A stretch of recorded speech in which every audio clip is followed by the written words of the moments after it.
So recently, I've been thinking a lot about Men.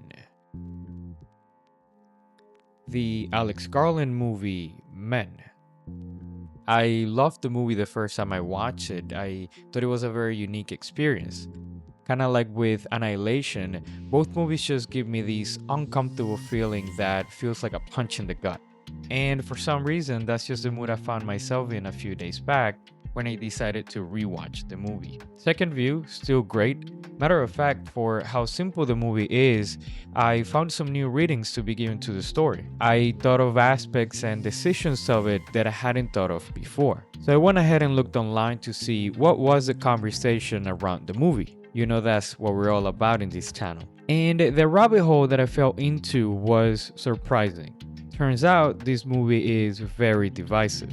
On one side, you have horror fans who seem to have generally liked it.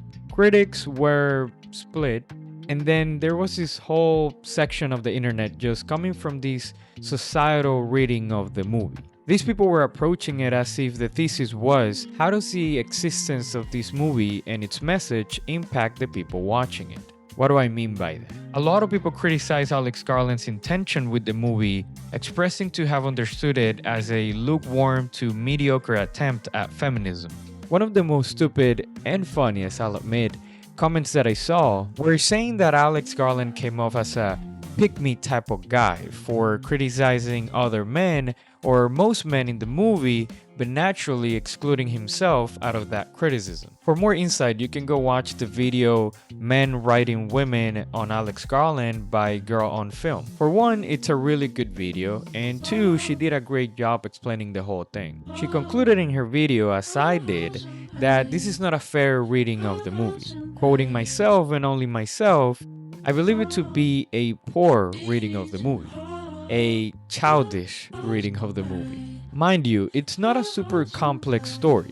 If you haven't watched the movie, it essentially goes like woman is traumatized by very toxic relationship with a man, goes to the countryside as a vacation to escape/cope. She starts to literally see every man as being exactly the same. Literally. Weird sci-fi shenanigans ensue. The story concludes. The end. In Girl on Film's video, she quotes Garland explaining how the movie to him was a recognition of his fears and how shameful it can feel to be a man when put in the context of gender roles in modern society. Once explained like that, it becomes a lot easier to dispute the problematic angle of the movie. Whether you think he succeeded or not, that's a different conversation. Interestingly enough, Garland did hold himself from explaining the movie in this way through most of the press conferences. Why? Well, probably the same reason why most greats don't want to have to explain their movies. It takes the mysticism away from the film. The more you explain it, the more you limit what it can become. So, it got me thinking. I love thinking and I love talking. Let's talk about how to talk. Or rather, how can we refine our thought process when it comes to understanding intent and execution and integrate our own experience of a movie?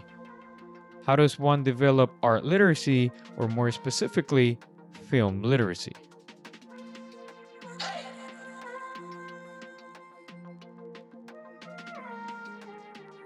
I feel like the distance grows larger every day between the full spectrum of movies and audiences. People's expectations are limiting the amount of chances they're willing to give to the cinematic experience. I believe an important factor contributing to the fragmentation between creator and consumer comes from the audience's disconnection to what movies are and what movies can be. There is this phrase that gets thrown around a lot. No director sets out to make a bad movie. Which, yeah, 99% of the time that's true. But I think the more interesting question isn't whether they were trying to make something good, but rather what were they actually trying to make? Who were they making it for? And what does it even mean to succeed at doing the thing that they were going for? Because here's the thing, and this is something I find myself thinking about every time I sit down with a new movie. not every movie is trying to do the same thing. When you're watching a big studio movie, the intention is relatively legible, right? There is a demographic. There is a 4-quadrant checklist somewhere. Gender, age, fandom, all accounted for usually before production even starts. Maturity level.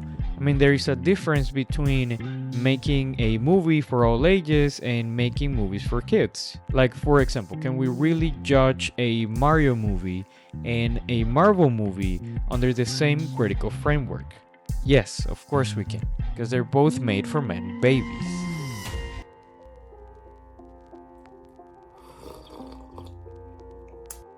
But look, the point is that at that level, movies are products first, and maybe, if we're lucky, art second. The intention is always pre-shaped by expectation. The mold exists before the idea does. They're not aiming at a cultural and artistic impact. They're most likely aiming at box office success and enough interest for a sequel. So what you end up with is this aesthetic of meaning without the actual meaning.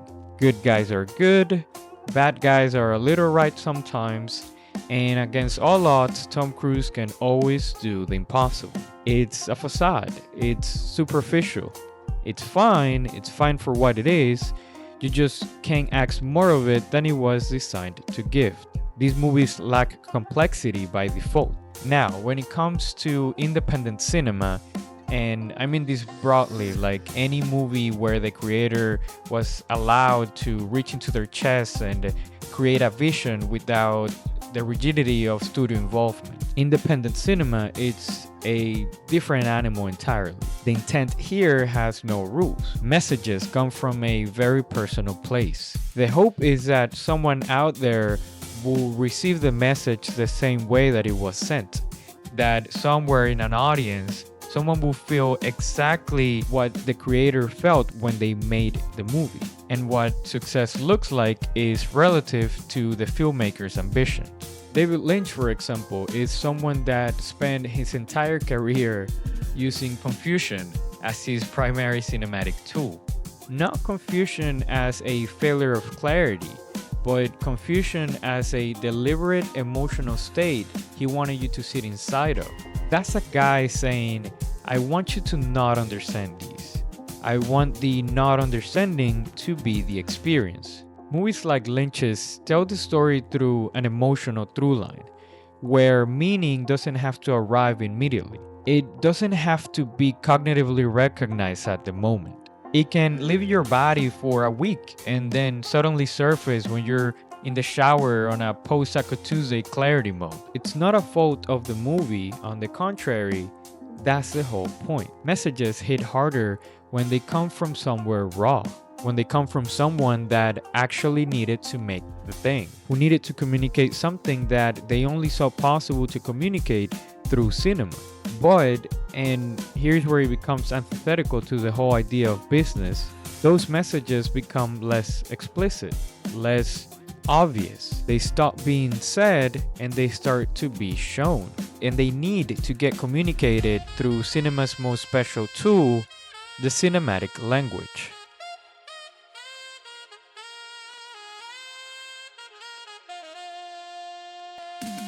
Okay, so lately I've been watching some of the best TV out there. I just finished watching Dark. I was watching Pluribus as it was coming out earlier in the year. Last year, White Lotus and Severance gave me some of the best moments of my 2025. And I'm trying to, just now, finish the last season of Better Call Saul. Better Call Saul is so good, man. And it does this thing to me where I start to spiral a little bit. Because I look at how smart it is, how beautifully shot it is, how well written it is, how well acted it all is. And I think of how TV adapts to modern viewing habits because it lets you watch casually and glance at your phone, or how on the opposite end you can binge watch something obsessively, and both experiences can be valid for the medium. And I just start to wonder, is this the end of cinema? Like, Is it? I'm genuinely asking. What's the point of cinema anymore? Well, many people would say budget, but no. And do you see what Stranger Things did with their fucking $8 billion budget? Yeah, no, it's not budget. It's something else. It's the thing that only cinema can't do, and I feel like we've started to take for granted, or worse, we stopped noticing. It's the cinematic language. Film descends from all of it: architecture, sculpture, painting, literature, music. Every art form that came before it, it kind of collapsed into this one thing that became bigger than any of them were on their own. And the cinematic language is the specific vocabulary that emerged from that. The way meaning gets made, not only through what characters say, but through how the camera moves, where it cuts, what the sound does, how long a shot holds. It's through parallels and contradictions, repetition and surprise, irony and catharsis that the cinematic language communicates something along the lines of, isn't this perception of narrative what makes us feel alive? It's reaching for that thing that's underneath words, beyond words. It's a more impactful and more beautiful translation of the unconscious, of the reality of dreams escaping your mind and becoming something tangible. Our perception of the world is fueled by the most human thing of all, the insatiable desire to construct narratives out of our lives and wonder, what's the meaning of my story, of my pain, of my joy? All of it in one uninterrupted, contained experience. And here's where it gets really interesting to me, because there is this gap that I think it's the central gap of the whole conversation. It's between what a director is doing and what an audience receives. A director makes hundreds of decisions before you sit down and watch the movie. The lens, the distance between camera and face, whether the score comes in or it goes completely silent, whether they cut away or make you stay a little longer. These aren't decorative choices. These are the meaning. The form is the content. You can't separate them. Going back to Men, Garland shoots the English countryside like it's the most beautiful and suffocating place on earth simultaneously. The sequence where Harper is going into the gorgeous green hills, it's uncomfortable to watch. To see how a woman wanting to connect with herself and nature gets followed by this horrific pattern in her life, it makes a suggestion of a symptomatic and systematic issue with gender roles in society. The entirety of that sequence, I believe, has the cinematic prowess of being read through various different interpretations, all thanks to how it's shot, what's shown and not shown, the music, Jessie Buckley's performance, and that's all execution. That's the director constructing a feeling without a single line of dialogue. So by the time the body horror actually arrives, you've been feeling wrong for an hour already. You just didn't have the language for it yet. And that's the gap. The director knows what they're doing. You feel it. You just don't know why you feel it. Film literacy is, in a lot of ways, learning to name what you already feeling. I'm not a huge Spielberg fan, but the shark in Jaws is one of my favorite stories in cinema to exemplify the beauty of what I'm talking about. As you may or may not know, the shark in the movie was supposed to be shown more, but as the mechanical shark kept breaking down, they had to use him more sparingly. It doesn't matter whether you know that that was the case or that you thought that that was a deliberate choice. The point of achieving film literacy in this case is just for you to be able to see how effective the absence of the shark is. The horror of the not seen danger lurking around ended up having a positive impact in the overall experience of the movie. The edit is the fear. The execution and the intention are perfectly aligned because the tool that Spielberg used, restrained, was the message itself. And here's the thing, this gap that I've been talking about, I don't think it only exists between directors and passive audiences. It also exists between directors and their most engaged viewers. Because the people who do try to decode and interpret. And I love these people, I am these people. They can over-rotate into pure intellectual analysis and lose the emotional truth underneath. They get so focused on what does it mean that they miss what it does. The best reading of Men isn't a decoded thesis. It's the feeling that you carry out of it, the lingering wrongness, the specific unease. That is the argument. The feeling is the movie's conclusion. And I think that's the real line between good execution and great execution. Great execution makes the intellectual and the emotional completely inseparable. You can't fully explain why it hit you, because the explanation and the feeling are the same thing. The moment you try to fully articulate it, something escapes. Again, once you explain it, you limit what it can become.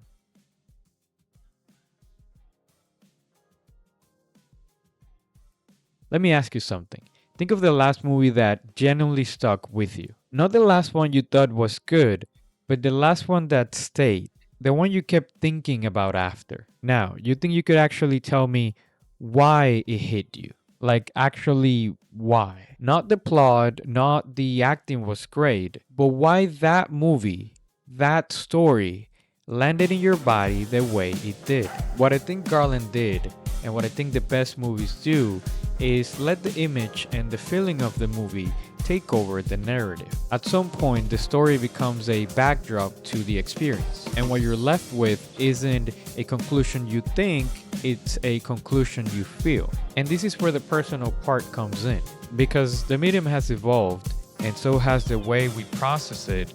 People who grew up obsessing over movies became the directors. Some of them conformed, some of them pushed until the medium bent. And all of it happened in this constant back and forth with the cultural moment.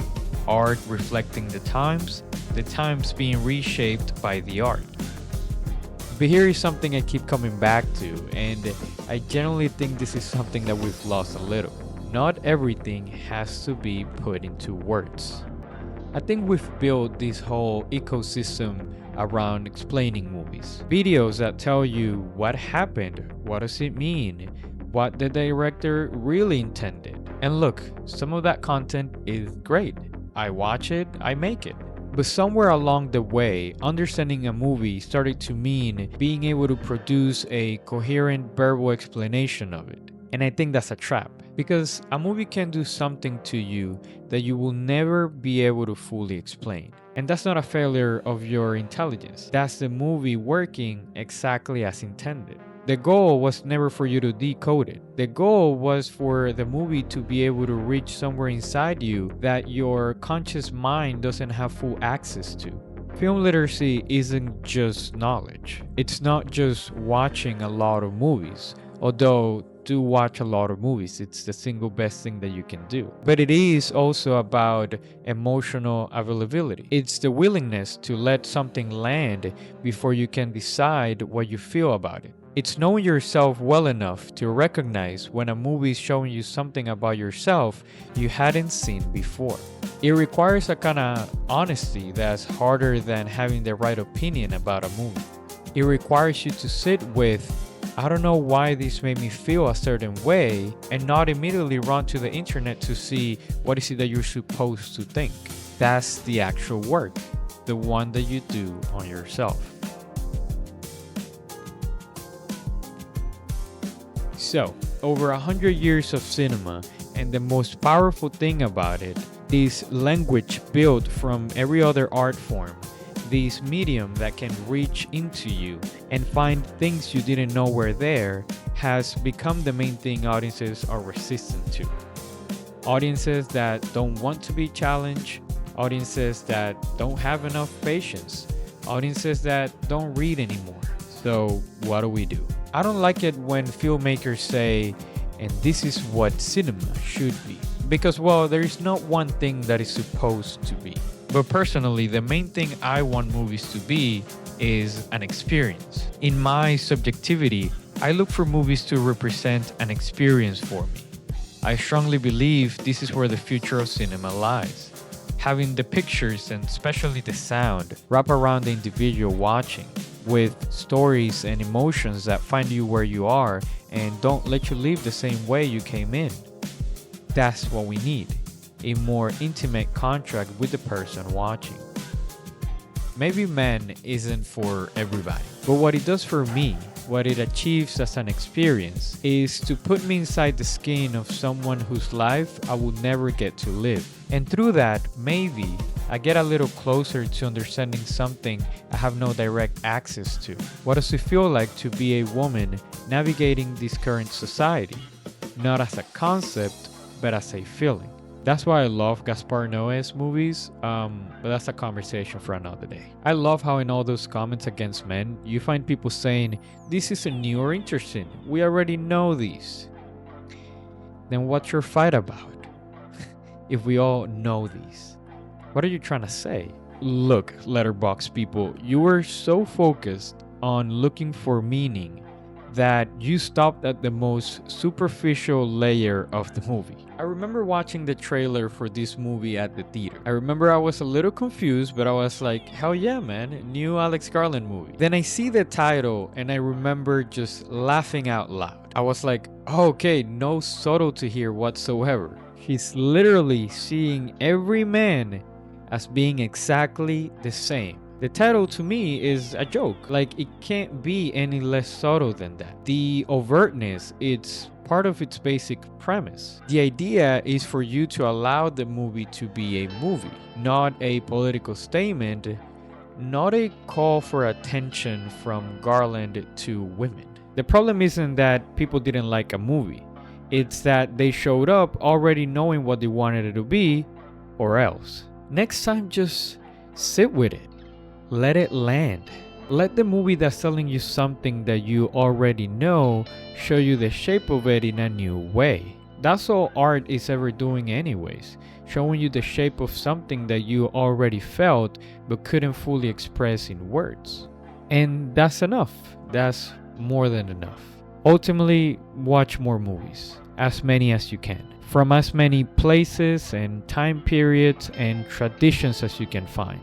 Because no film exists alone. Every one of them is in conversation with everything that came before it. Every director is trying to either be like something or not be like something. And once you start seeing that web, once you start seeing how each one pulls on the others, the whole thing opens up in a way that's generally hard to describe, but beautiful to experience. Thank you for watching. Keep the conversation going. I love you.